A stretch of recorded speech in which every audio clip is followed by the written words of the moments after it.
So, welcome again. We're going to be talking about offside this evening.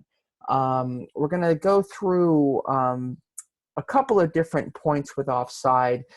We're familiar, obviously, I hope, with the idea of the second to last opponent and all of that. So we're really going to dive down into the three different kinds of offside scenarios that we can have. So I'm going to get us out of this PowerPoint and get over to the laws of the game. The first thing we're going to start is just by reviewing what the law actually says, because there are three, pardon me, don't want to say that.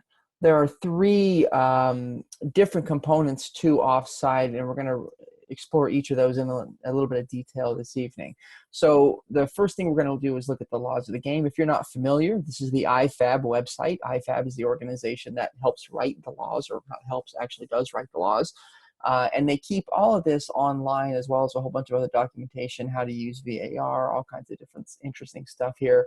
The history of IFAB is actually quite interesting. If you are stuck inside for the next couple of months and want to read something, I highly encourage you checking that out. But under laws of the game, if you click that, you'll get a whole bunch of supporting documentation, some interesting things to look at, but also the actual 11 laws here. Or sorry, 17 laws. Sorry, I was looking at something else. We're going to look at law 11. There are not 11 laws. There are 17. We're going to look at law 11. So offside, if you click that, you can see the four different things to look at. We're going to start with just what it means to be in an offside position. Hopefully this is just summarizing for folks. It is not, just by itself, not an offense to be in an offside position. I think we already know that. Players in an offside position if any part of the head, body, or feet is in the opponent's half. So it's head, body, and feet is in the opponent's half and nearer to the opponent's goal line than both the ball and the second to last opponent. So what that means, if you read the sentence here, is the second to last opponent or the ball is our offside line, whichever is closer to the goal line. So if the ball gets deeper than the second to last opponent, the ball becomes the offside line. An important note here, the hands and the arms of the players, including a goalkeeper if they're up into the attacking goal area for some reason, are not to be considered.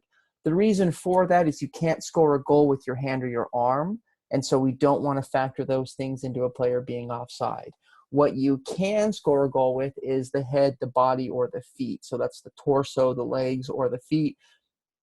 Any of those things can score a goal, so those are the things we factor in to being in an offside position. And then lastly here, it is not, you're not in an offside position if you're level with them. So it's just if your body is closer to the goal line. So I want to jump now into the three kinds of offside offenses that we have. I'm going to name them quickly, and then I'm going to go through one at a time with some clips so that we can dive down into what these three areas are. So of the three options that we have for offside, we have interfering with play by playing or touching a ball that has been passed or touched by a teammate. So basically interfering with the play by playing the ball or touching the ball. As soon as somebody touches the ball or plays the ball, if they were in an offside position, that is when they can be considered guilty of an offside offense. This is the one that we're most familiar with. So I'm actually going to show you a couple of clips here just to get a sense of these, but I'm going to go through quickly because these are the ones that we're the most familiar with.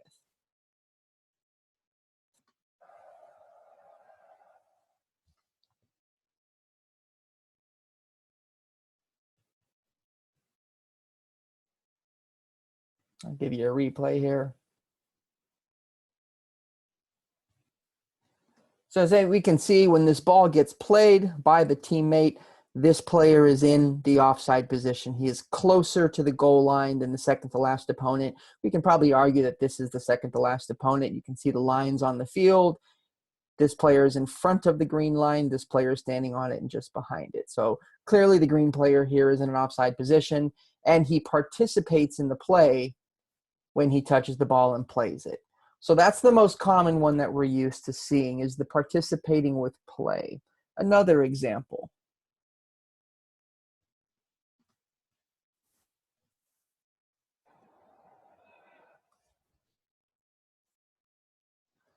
Plays the ball here, and we'll see a replay here to show that he was in an offside position with this ball is played.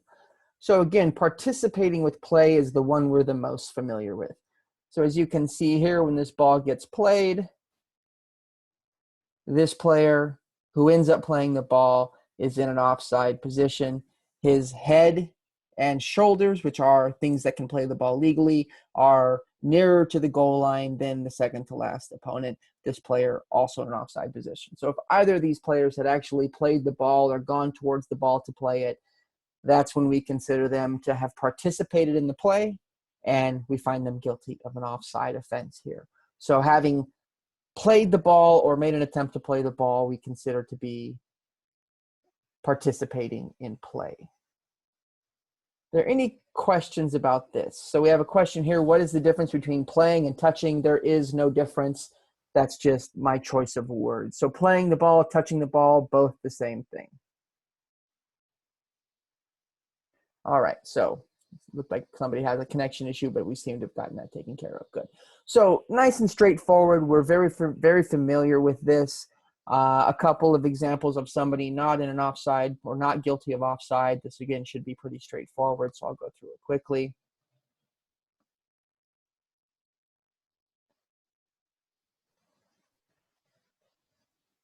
And we'll get to see a replay of this that helps quite a bit.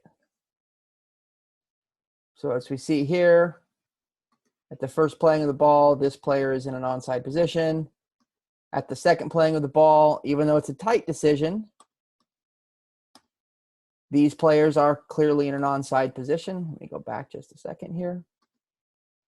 So at this playing of the ball, touching of the ball, however you want to call it, this arm is probably in an offside position, but we don't worry about the arm.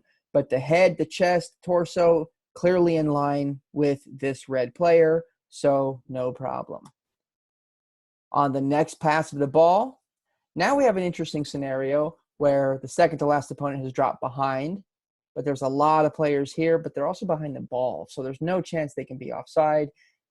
Player heads the ball across. These two players both still in an onside position because this defender is still closer to the goal line. And then at the taking of the shot, again, hard to tell if this player or the ball is closer to the goal line, but in either situation, this player is the next player who plays the ball. He is clearly behind the ball at the time it's headed, which means he is in an onside position. So it's worth noting, I want you guys on this replay to watch the assistant referee's movement. This assistant referee's movement is actually the big coaching point on this clip. At that playing, he's actually about a yard behind play, but in particular, watch where he is now and now. I'll play that again for you. Watch just what the assistant referee is doing.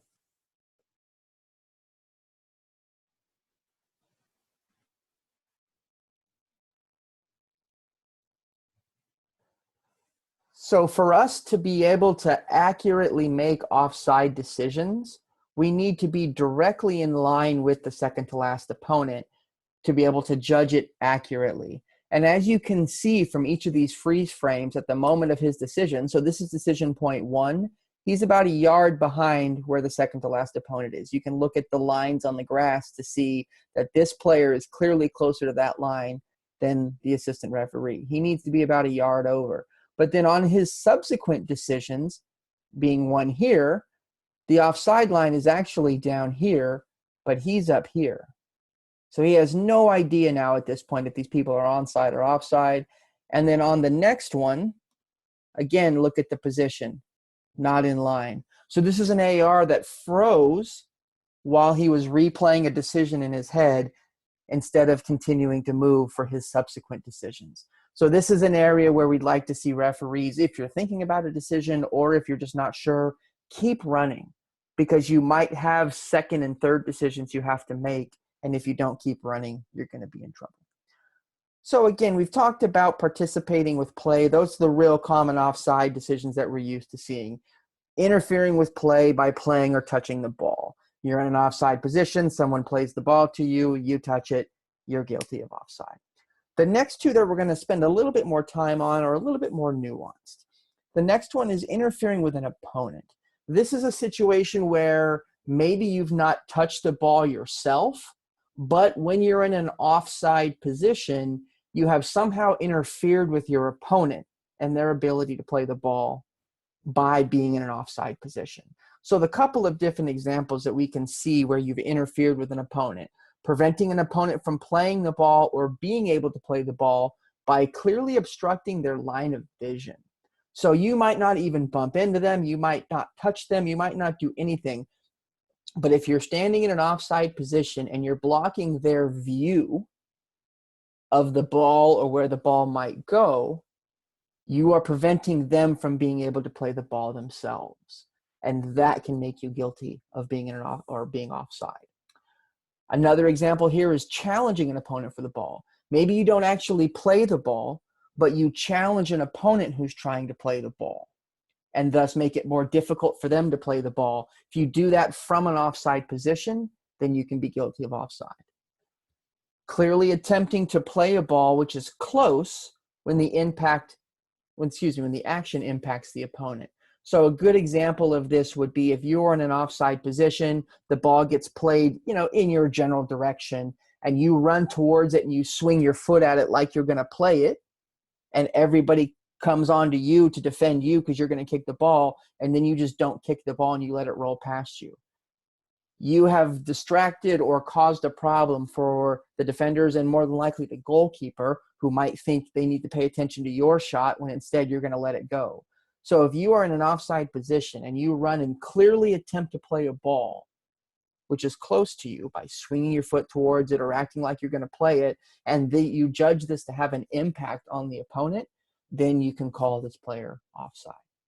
And then lastly, making an obvious action which clearly impacts. So if you're standing out in the middle of nowhere, you're in an offside position and you're close to the goalkeeper, and you make a movement or an action that distracts the goalkeeper or somehow keeps them from being able to focus on the ball or to try to play the ball, you can be guilty of offside.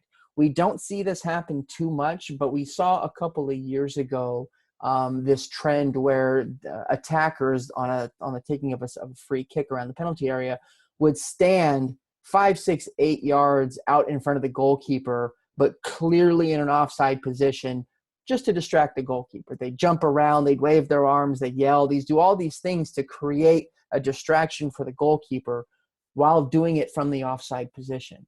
We have now parts of the law that allow us to consider that player guilty of an offside infraction if they clearly impact the ability of the opponent to play the ball. So this is a bit more of a nuanced law or part of the law. So we'll look at a couple of clips to help us with that. But remember, when we're talking about interfering with an opponent, this is an attacking player who is in the offside position, who does not play the ball. That's an important distinction here. They don't play the ball themselves, but they prevent an opponent from playing the ball because they're obstructing the line of vision. They're challenging the opponent for the ball. They're clearly attempting to play the ball when it's close, or they're making some obvious action that distracts or impedes somehow the opponent from playing the ball. So give us just a second here. I'm going to answer a quick question that just came up. Give me just a second. When do we decide if an obvious action stops and a trailing attacker in an onside position gets involved? That's a bit tough. That's a nuance that is difficult and is going to change from game to game. So the question here is, when do we decide if an obvious action that a player is doing stops and somebody else who was in an onside position gets involved and gets to play the ball? The challenge is, if that player in the offside position impacts materially the players on the field and their ability to play the ball, then you need to consider them guilty of an infraction. So if they run towards the ball and defenders chase them and then they just get out of it, having pulled that defender out impacts their ability. So that's why I think we have to worry about it. Question here is the first bullet point, interfering with play. Why does it state playing or touching? Aren't they the same thing? The answer to that is actually no. Playing the ball would, to most people, indicate a pass, a kick, a header, a very deliberate action.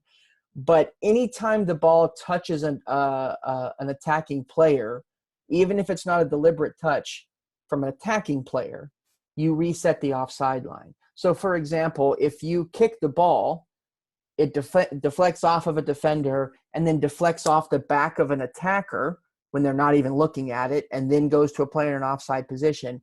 When it touched the back of that attacker, even though it wasn't deliberate, that would be considered a new offside decision when it went to the next player. So they delineate between playing and touching, because if they only say touching, which we would consider, or excuse me, if they only say playing, which we would consider to be a deliberate action of some time, a kick, a head, things like that, then there's a little bit of room for confusion if the ball just touches a player on accident and they don't really mean it to. And this is only attackers we're talking about. So that's why they use both of those words. It can be a deliberate play by an attacker or a touch of an attacker, meaning if it just hits off their back or something like that, that is still considered a touch. We reset the offside line. Next question here, do we think that the offside decisions that are now being called by VAR will change the way the law is written? No, because the law clearly just says being closer to the goal line. We're now using a high level of technology, VAR, to decide if players are in an offside position. But that's not going to affect any of us on the call, so I'm not going to worry about that. All right, so moving on to a couple of clips now to look at. Again, these clips are going to have to do with interfering with an opponent. So I just want to refresh really quickly. Interfering, we're talking about preventing an opponent from playing the ball by clearly obstructing their line of vision, challenging an opponent for the ball, again, without touching the ball, clearly attempting to play the ball when it's close to them, which impacts the opponent, or making an obvious action that distracts the opponent. So a couple of clips. Pardon me, I need to turn the page here. All right.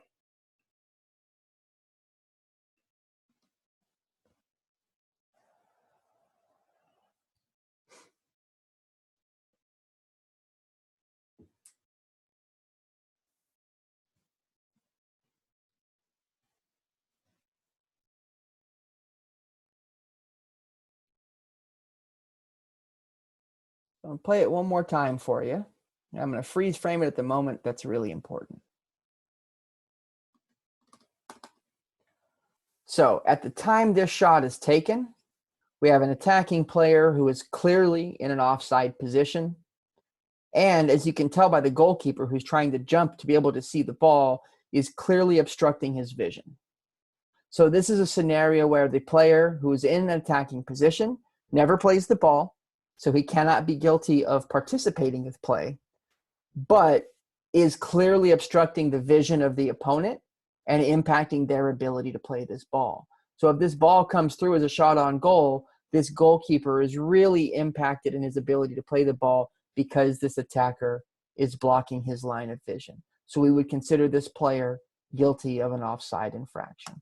So again, if we play it back in real time and we watch this now, we pay attention to this player in the attacking position who obstructs the view of the goalkeeper.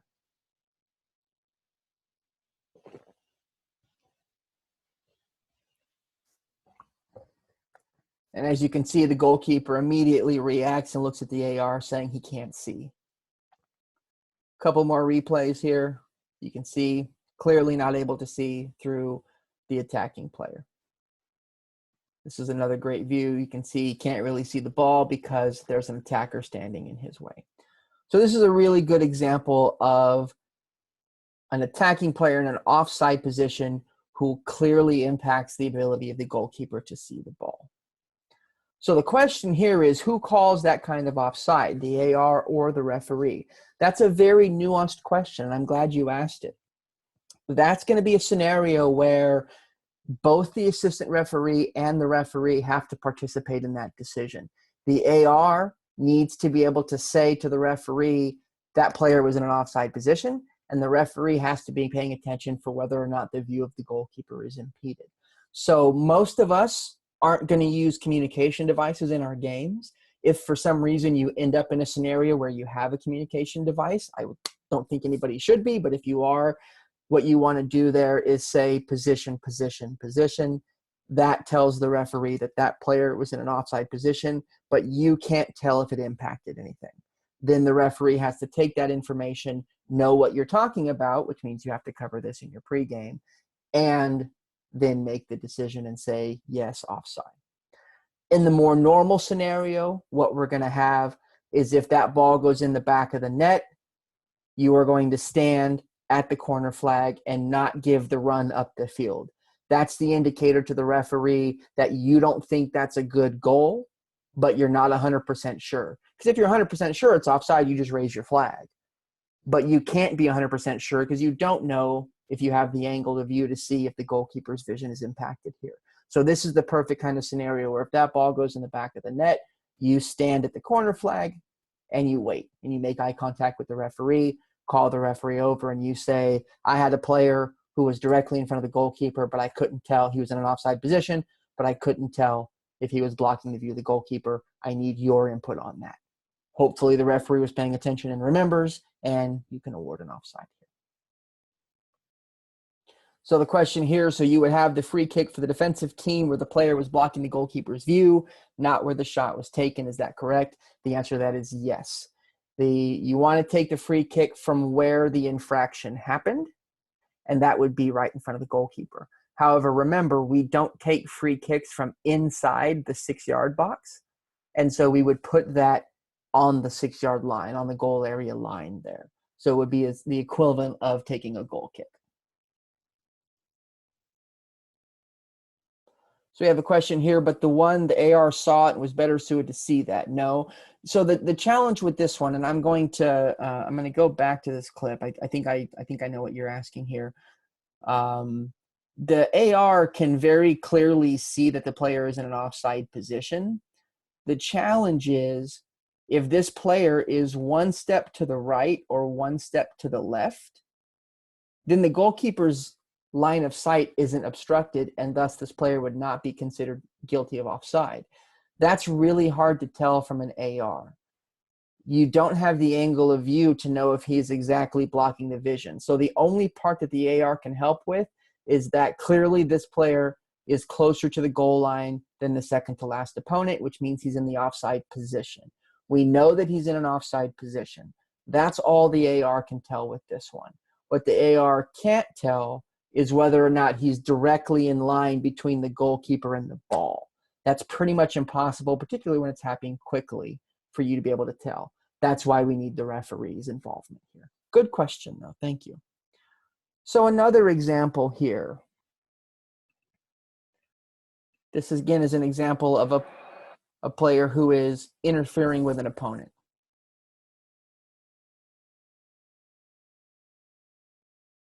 And this is a hard one to pick up on. But as you can see here, and we're just going to assume it is because I'll tell you it is, this player, the player in blue here is the defender. The defender is the second to last opponent to the goal line, so that this is the offside line. And you can see here the red player is closer to the goal than the near second to last opponent, which means this red player is in an offside position. So we're going to assume this red player right here is in an offside position.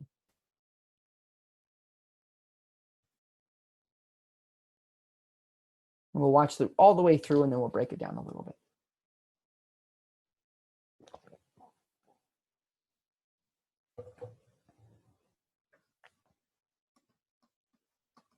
So you can see at the taking of this shot, the red player definitely in an offside position. And now we have to say, does he touch the ball? Whoops, that's a bad replay. I can tell you the answer is no. He doesn't touch the ball. But he does make a clear attempt to play the ball, which impacts the defender's ability to play the ball. And so because he's in an offside position and because he makes an attempt to play the ball very close to it, we want to consider this to be guilty of an offside infraction because he has interfered with his opponent. Offside position, makes an attempt to play the ball, clearly interferes with the opponent. We want to consider this player to be guilty of offside. And again, you're going to need two people to help make this decision. Because as we see from the very last replay, in fact, we can probably see it from this replay too, the AR has his vision blocked by the defender. So he can see that the red player is in an offside position, but he can't tell who touches this ball, if anybody, and he can't tell if this red player just ducks and gets out of the way or truly makes an attempt to play the ball. So this is, again, another scenario where you would want to stand right at the corner flag and call the referee over and say, I had that player in an offside position. Did they participate in the play? And you can get the answer you need, and you can make the offside decision from there. So there are two good examples of a player that should be considered guilty of offside for interfering with an opponent. A couple of examples where a player should not be considered offside for interfering with an opponent.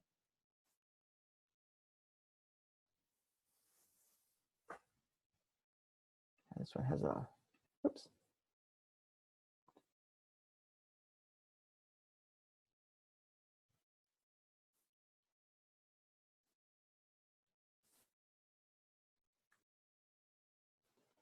So we'll get the replay.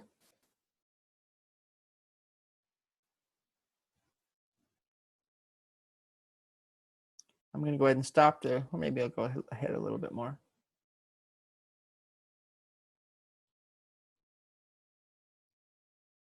See it from a bunch of different angles.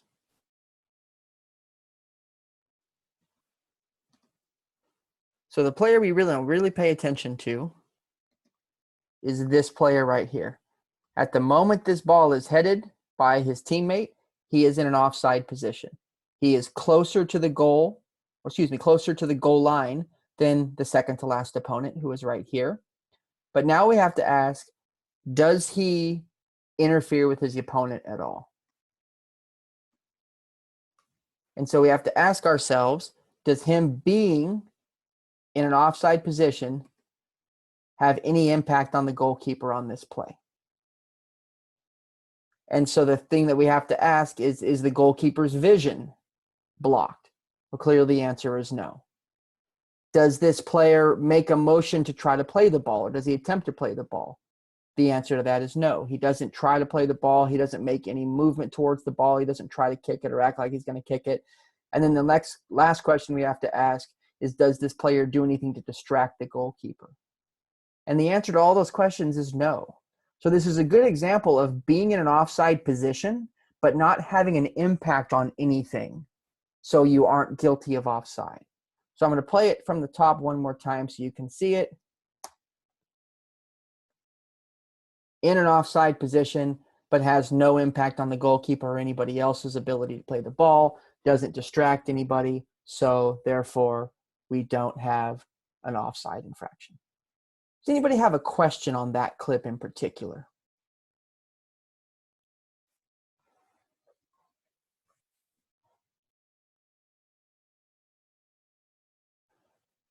So a question here, how about if the attacker shifted over? So I'm going to stop right now. Generally speaking, when we do clip analysis, we don't want to change the clip. We don't want to get into what about this, what about that, what if that player was over here, what if that player was over there, because that really fundamentally changes the clip, and it's hard for everybody to always be on the same page. So I'm not going to answer any questions that have to do with what if we moved a player here or moved a player there. We're not going to do any of that. So question, if the player challenges an opponent from an offside position, where do we place the free kick? It's where the player is guilty of the infraction. Can you describe what distracting the goalkeeper more if the goalie moves that way because he's there? So I don't think in this clip we would have a scenario where the goalkeeper's distracted because he's not looking at that defender. He's looking at the ball. I'll go to a clip here, John, in a second to answer that question. I'm going to answer a couple more here. If the goalie touched it to the player and then he scored, would that be a goal? We're going to get to that here in a couple of minutes when we talk about gaining an advantage. So I'm not going to answer that question yet. Would the AR say position there? The answer probably is no. My guess would be you can tell by the goalkeeper's movements that he's not really impacting the goalkeeper there. All right, folks. So we have a couple of disagreements. So I'm going to go here. We don't need to say position. I don't think anybody is really, the AR is not going to be able to worry about that. So I don't think we need to worry about that in that situation. So I'm going to go back to this clip because John asked a good question. What do we consider to be distracting the goalkeeper? So again, if we look at this here, we have to think, what does the goalkeeper want to do on this play? He wants to save the ball. And so what does he need to be able to see to be able to make a play on this ball? And that is, he needs to see it get played. He needs to see when the ball gets played. So when we're judging whether or not a goalkeeper is distracted by a player in the offside position, we have to think about, is their ability to play the ball or save the ball materially impacted? In this case, the answer to that is no, because the goalkeeper is clearly looking at the ball being headed, can clearly at this point make a play on the ball, and is not able to because it's out of his range. He doesn't even try to make a save.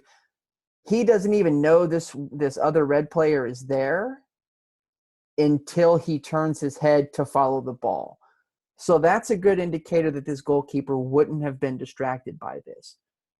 The kind of scenarios we want to look for is if a player in an attacking position lunges for a ball and the goalkeeper doesn't know if he needs to dive to the right or dive to the left because he doesn't know if that player is going to touch the ball or not. So if he would normally dive to the left, but he can't because he doesn't know if the player in the offside position is going to play the ball or not, that's when we would consider the goalkeeper to have been impacted. So another example here.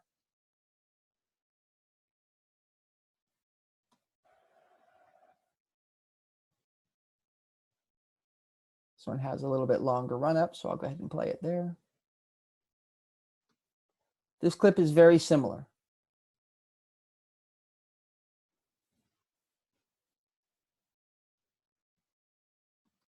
When the ball gets headed, we have a player over here closer to the goal line than the opponent. But as you can see, makes no attempt to play the ball, doesn't distract the goalkeeper. The goalkeeper dives completely unimpeded, no problem. That's a good goal. Because even though the player is in the offside position over there on the left, he's clearly outside of the view of the goalkeeper. He's nowhere near the goalkeeper. He's not distracting him. The goalkeeper's got his eyes on the header. Goalkeeper dives to play the ball. This player doesn't get anywhere close. It doesn't make a lunge, doesn't have any impact on the goalkeeper's ability to play the ball. So we would not have offside here. And just one more.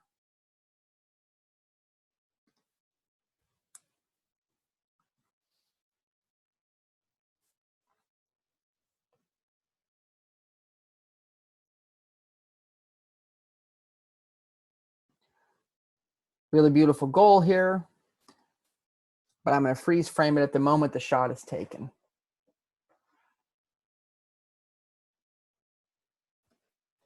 So at the moment of the shot, we have a player here in an offside position. And the question we have to ask ourselves is he blocking the view of the goalkeeper?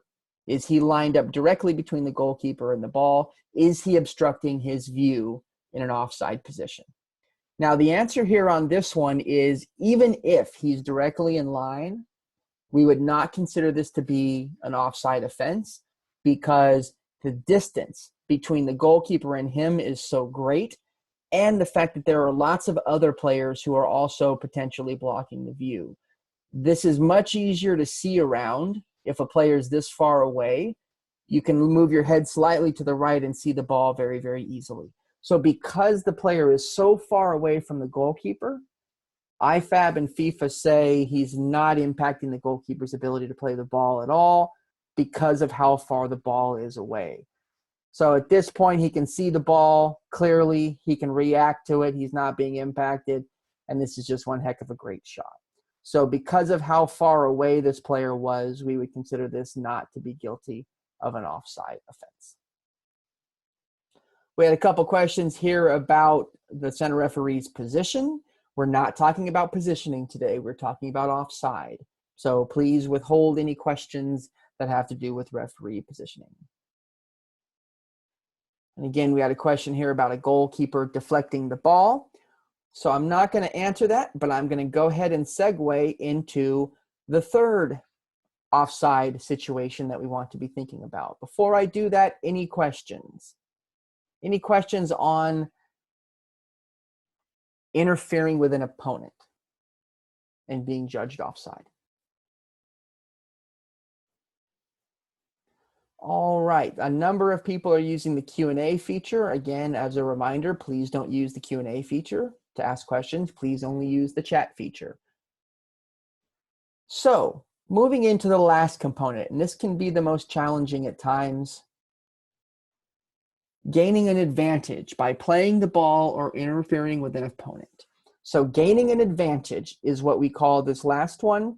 And this is where we talk about players who are in offside position when a shot is taken or a ball is played and it's rebounded or has been deflected off the goalpost, the crossbar, match official, or an opponent. This would include the goalkeeper. Or if a ball has been deliberately saved by an opponent. So again, we would consider this to be the goalkeeper. So now this gaining an advantage concept means you were in an offside position. The ball gets played by a teammate of yours, and it rebounds or deflects, deflect being the key word, off of the goalpost, the crossbar, a match official, or an opponent. Deflect is the key word. Because we're also going to talk about, as we analyze these clips, a deliberate play. So this is the next line down. And a player is not in an offside position receiving the ball from an opponent who deliberately plays the ball, except for deliberate save. So if you are in an offside position and your opponent, the defender, deliberately plays the ball, it's not to be considered gaining advantage. You're not considered to be offside unless that deliberate play was a save. And then they go further to define a save as when a player stops or attempts to stop a ball which is going into or very close to the goal. So this is a shot. If a shot is taken and a player deliberately saves the ball and it goes to an opponent in the offside position, that opponent would be deemed offside and we would have an infraction. Are there any questions about the reading of that law before we look at some examples? Again, I want to emphasize we're talking about balls that rebound or deflect off of an opponent or the crossbar or anything else. If a player who is in an offside position at the time the ball was played by their teammate and then it rebounds or deflects to them, they are guilty of being in an offside position.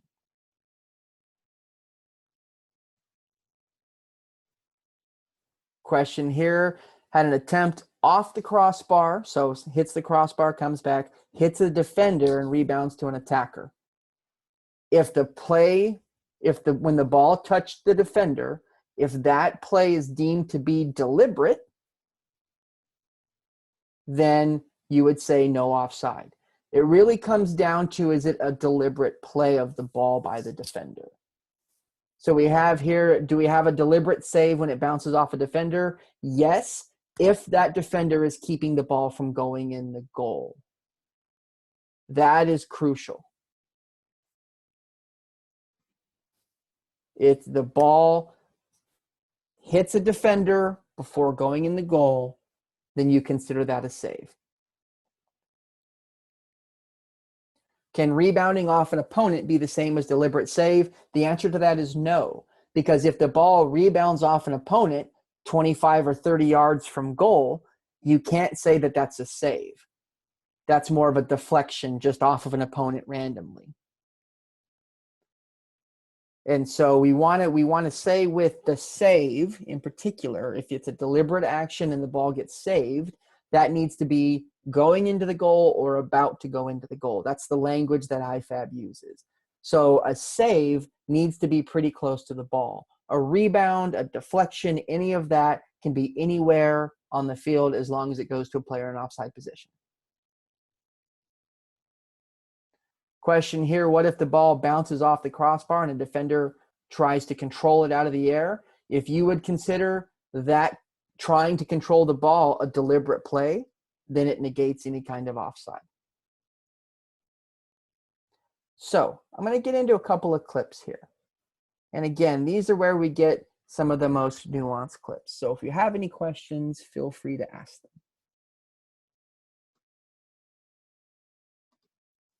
I'll play these clips a couple of times so we can keep track of what's happening.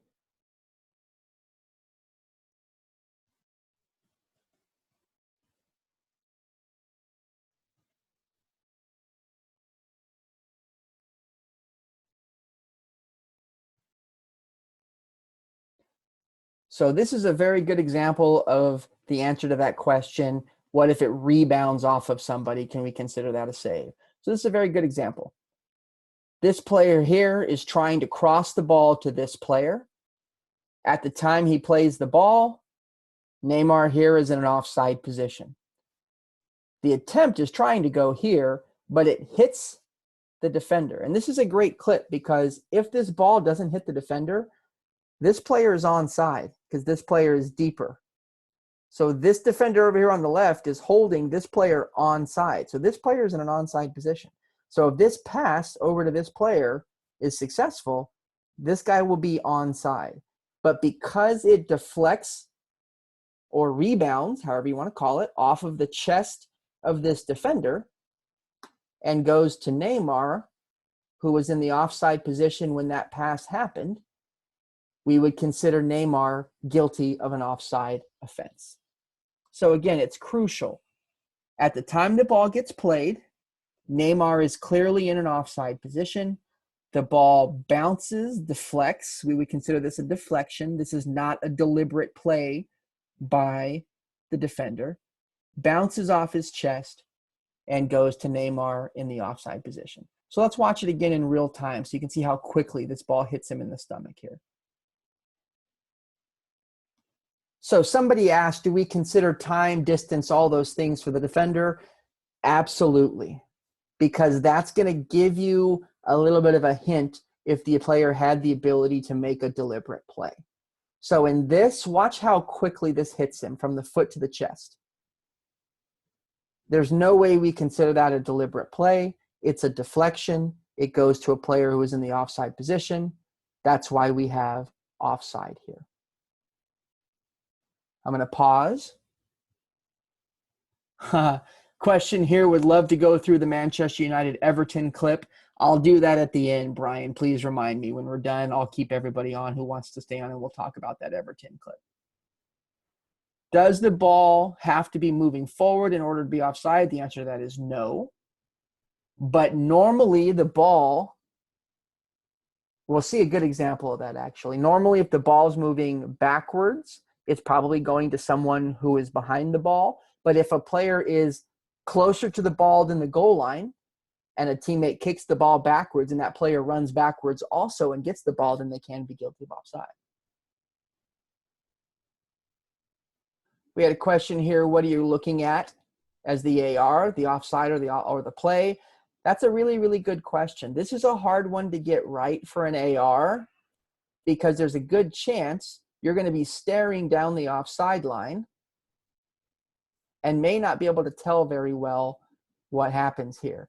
But I think you can because you're also, the ball is close enough to your peripheral vision. So if you're looking down this line, a very senior AR is going to also be able to see the ball or the general awareness of when the ball gets played. And you're going to know that the ball was getting played to the left. And so when it takes a weird bounce and ends up coming to that side, you can probably put 2 and 2 together. So a good senior AR is going to be able to know in that scenario that the ball was deflected. So another example here.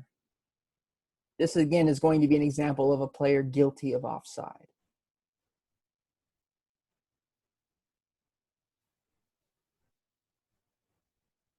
And this is a really, really tough clip to get.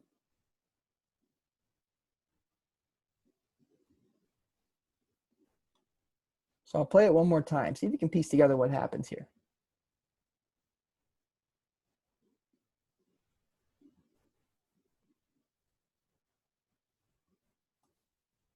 So this green player takes a shot, hits the white player in the stomach, and then that player comes over and participates in the play. So watch him. Watch this guy. He is off the field at this point. What do the laws of the game tell us about players who go off the field during the normal course of play? They are considered to be on the field at the point they left it. So this player, even though he's off the field, we consider him to be basically, for the purposes of offside, on the goal line. Now, if he's on the goal line, he's level with this opponent, but the goalkeeper is clearly off the goal line. So in this scenario, the second to last opponent is actually the goalkeeper, not the defender. We oftentimes think when we talk about second to last opponent, we're talking about the last defender. But it says second to last opponent for a reason. It doesn't say second to last defender. It says second to last opponent. The goalkeeper is an opponent. And so in this scenario, the goalkeeper would be the second to last opponent. He's off the goal line, which means this player, for the purposes of offside, is standing on the goal line and is in an offside position. So now when this shot is taken, this player is deemed to be in an offside position. And when it deflects off the chest of the defender, that's not a deliberate play. And so when this player comes back from the offside position to get the ball, we need to consider him to be offside. So let's watch that one more time in real speed.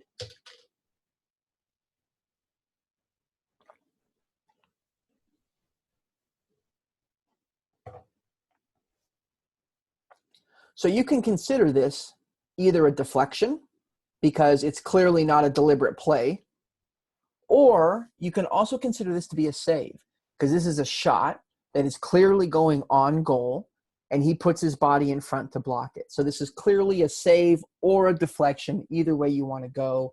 Both of it means that a player who's in an offside position can still be considered offside, and thus when this player gets the ball, the flag needs to go up. Very, very difficult clip here. The AR actually misses it in this game because he loses track of the player in the offside position. So it's a really, really difficult clip. So we have a question here. If the player throws himself in the way of the shooter, why isn't that a deliberate play of the ball? Because that's not an actual play of the ball. It's a defensive movement. A play of the ball is kicking the ball, heading the ball, as we talked about a little bit earlier. They define this as if you just take a deflection, if you don't make a kicking motion or a playing motion, then we need to consider this a deflection. There's a lot of debate about that. I understand that. But we want to think about deliberate play versus deliberate action. A deliberate action is throwing yourself in front of a player who's going to take a shot. That is a deliberate action. The law says deliberate play of the ball. And there's no way that a defender who throws himself in front of a ball can be deliberately playing the ball. He has no idea where the ball is going to go. He's hoping he's putting his body in front of it, but he's not making a play on the ball. He's taking a deliberate action, not a deliberate play. I hope that makes sense. So throwing a foot out to block, is that a play? No. A play on the ball is what we're talking about. The law says a deliberate playing of the ball, not a defensive block motion or anything like that. So if somebody blocks the ball, that needs to be considered a deflection. Okay?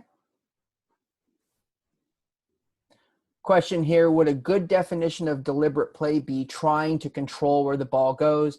Absolutely. That's a good way of thinking about it. If you have enough time and enough space to be able to clearly make a play on the ball that's going to deliberately choose the outcome of where it's going to go or how you control it, then yes, absolutely, that's a good way to think about it. Thank you, Scott. All right, so a couple of examples now of somebody that should not be considered guilty of an offside infraction. Oops, chose the wrong one.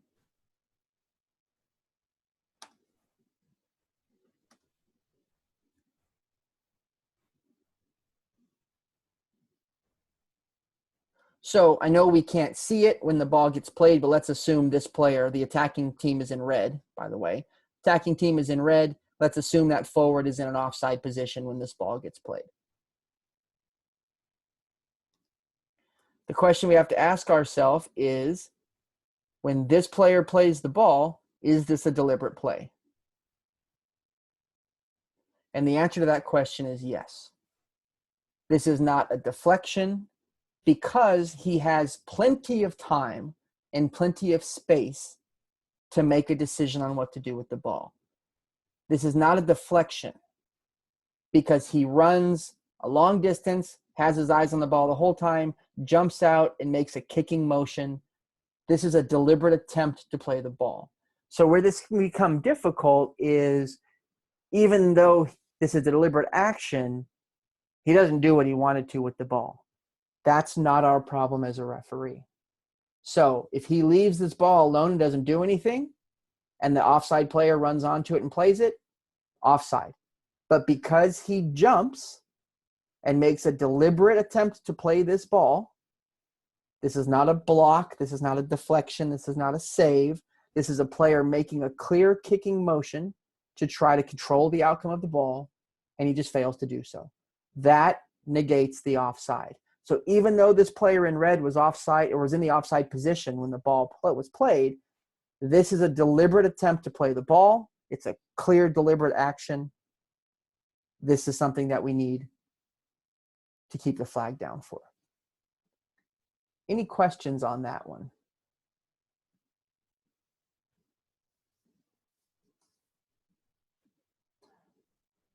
So we have a couple people saying this is unfair to the defender. Wouldn't you think the attacker is impacting the defender to make a poor clearance? Absolutely not. Because, again, go back and look at the law. I'm going to close the chat thing here. Interfering with an opponent by, because what you're talking about now is interfering with an opponent, right? We're not talking about gaining an advantage. We're talking about interfering with an opponent. Does he interfere by obstructing the opponent's line of vision? Absolutely not. Is he challenging for the ball? No way. He's not challenging for the ball. He's running 2 or 3 yards away from the player. Is he clearly attempting to play the ball? Nope. Is he making an obvious action which clearly impacts the ability to play the ball? No, not at all. He's just running. Nothing he is doing whatsoever is impacting this defender's ability to play this ball. Oops, I'm clicking the wrong things here. So that's a really important distinction to make here on this clip. Wow, I'm struggling here. He is not making any, he's not doing anything that impacts this defender's ability to play the ball. And that's the key word, the ability to do something. Now, if he jumps into this player or this defender while he's trying to play the ball, then yeah, absolutely. But he's 2, 3 yards away from him. He's not yelling. He's not waving his arms. He's just running. Nothing that he is doing is making an attempt to play this ball or to impact the opponent. He's just running. So that is why we would not consider this to be offside. One more clip, and then I'm going to put a poll up. I'm going to go a few minutes longer than usual this evening, but I feel like this is good time used. So bear with me for 5 or 7 more minutes. We'll play it one more time.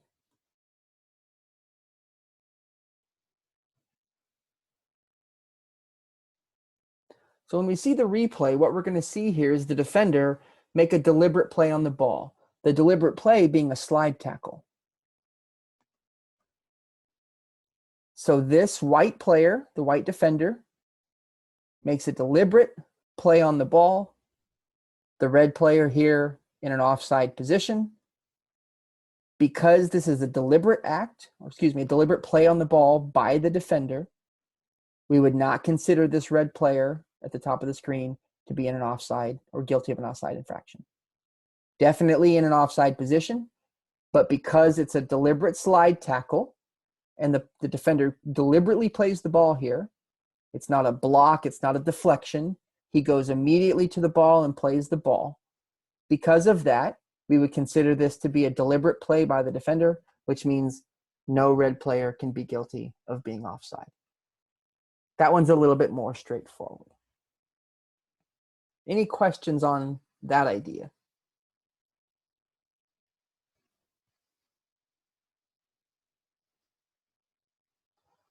So we're going to go back to the laws of the game here. Somebody asked to see where it says deliberately plays the ball. It's right there. A player in an offside position receiving the ball from an opponent who deliberately plays the ball, except from a deliberate save by any opponent, is not considered to have gained an advantage. Therefore, would not be considered to be offside. It's right there in the law, folks. So I'm going to use the poll feature here to make sure that we're understanding this gaining an advantage idea. So I'm going to play a clip. I'll play it through a couple of times, and I want you to answer the question solely about gaining an advantage. Does this player gain it? Should the player be considered offside for gaining an advantage or not?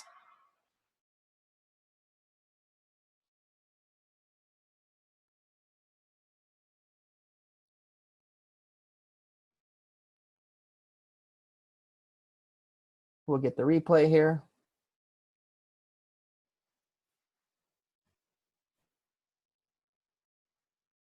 So at this moment, this player in the offside position. The question is, oops, give you one more replay from the side there.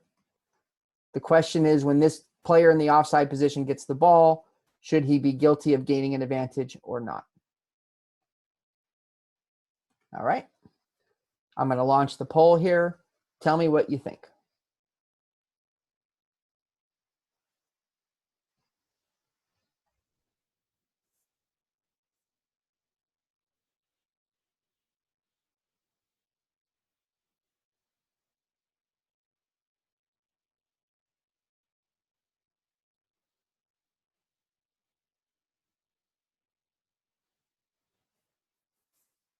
Few more seconds to get your decision in.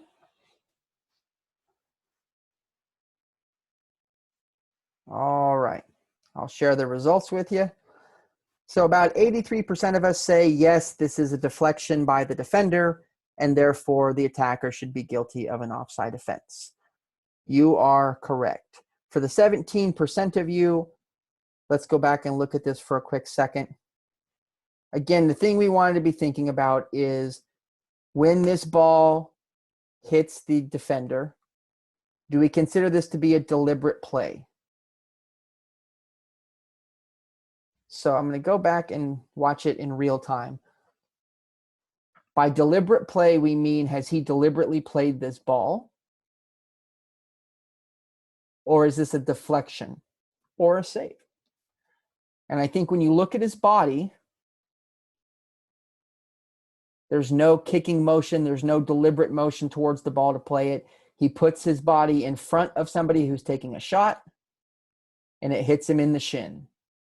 I don't know too many players who deliberately kick the ball with their shin, but there's no deliberate kicking motion here. There's no deliberate playing motion. This is a player standing in front of a shooter to try to block a shot. The shot comes, it deflects off of him.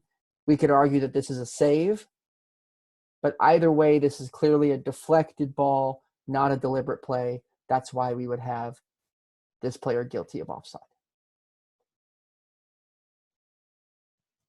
All right, one more just on this topic, and then I'm going to give us a quick quiz at the end.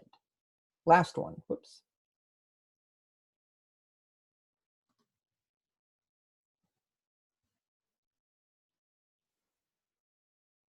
Same question here.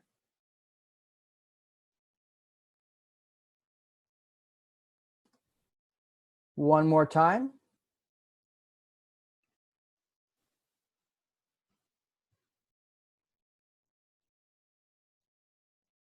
This player, offside position.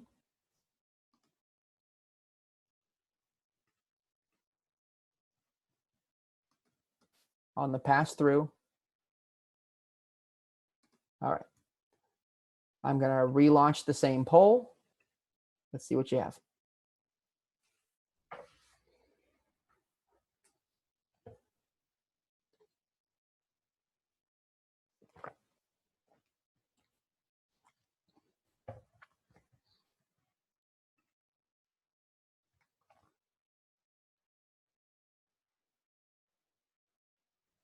A few more seconds to get your answers in.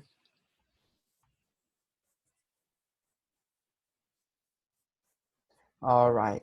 Looks like we're on the same page. Really nice job. This is definitely a deliberate play by the defender, which would negate any kind of offside. Really nice job. So what I want to do is go back now. I'm going to play 3 clips for you, and I just want to make sure we understand the difference between the 3 offside scenarios that we talked about. We talked about interfering with play by touching the ball. We talked about interfering with an opponent, which means you're impacting the opponent's ability to play the ball somehow, or gaining an advantage, meaning the ball has rebounded off of the defender or a goalpost or something, or has been saved, and you're gaining an advantage when the ball comes at you unexpectedly. So I'm going to play a couple of clips, 3 to be exact, and launch a poll at the end of each one. Let me know. These all 3 clips are players guilty of offside. I just want to make sure we understand why.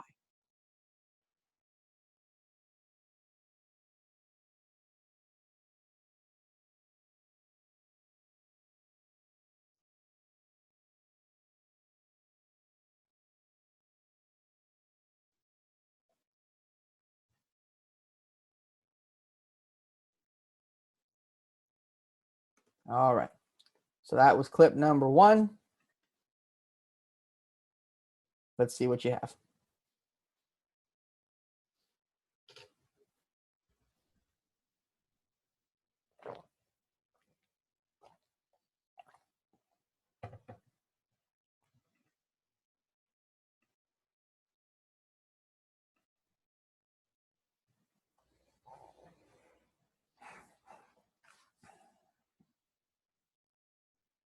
Few more seconds.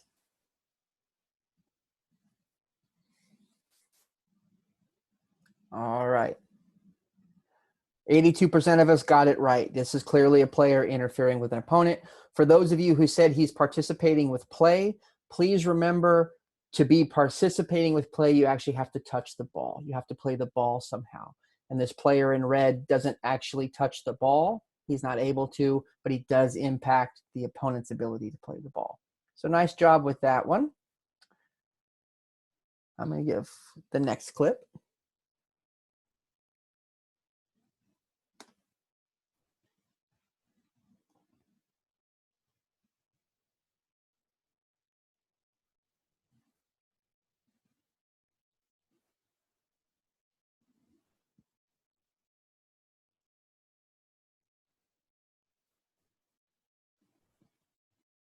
All right.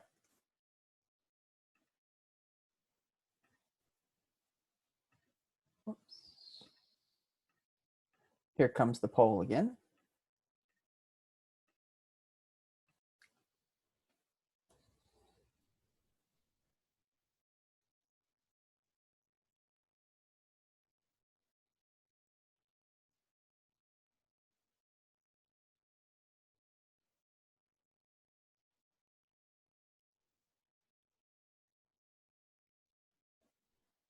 Few more seconds.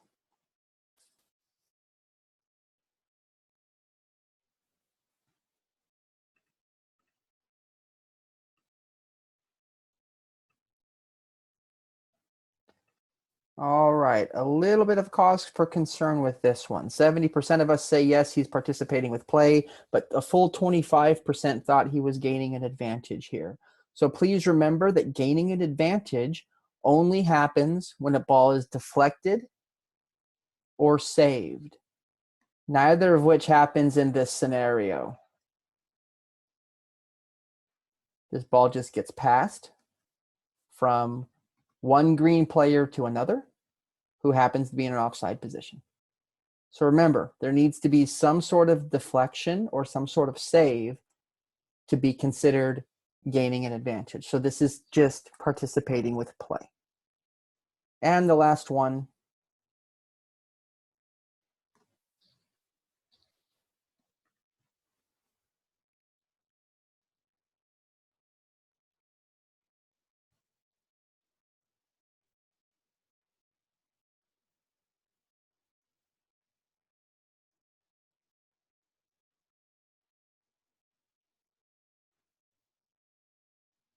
All right.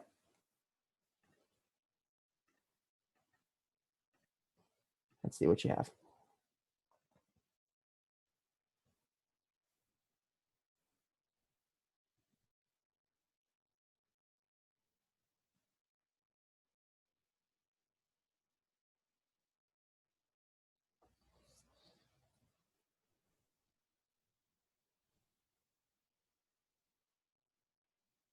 A few more seconds.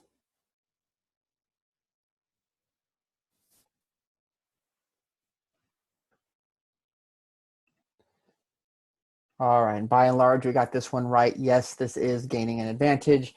Handful of people said no. Remember, for offside to be negated, it needs to be a deliberate play. This was not a deliberate play. This was someone blocking or having a cross deflected off of their stomach. So this is not a deliberate play. And for those of you who said participating with play, remember that if a player in an offside position gets the ball after being deflected off a defender, it's gaining an advantage, not participating with play. So take a few minutes. That's the end of our discussion point tonight. Please take a few minutes and read through this offside offense in particular. This bullet point number 2. Bullet point number 3 is also an interesting read. as is offensive and sanctions. So take a couple of minutes really and just get this into your brain a little bit more clearly so that we're getting these answers correct as we move forward and we understand why we're calling offside. So I'm going to pull up now. For anybody who would like to leave, you are welcome to leave. I'm going to pull up a clip from Brian here that he sent me, and we can talk about Manchester United versus Everton. For those of you who are still very, very upset, as a Manchester United fan, that is not me. I was happy for this decision, but that's just me. Thanks, everybody. Feel free to log off if you are not interested in the Manchester United clip. Thanks, guys, and good night.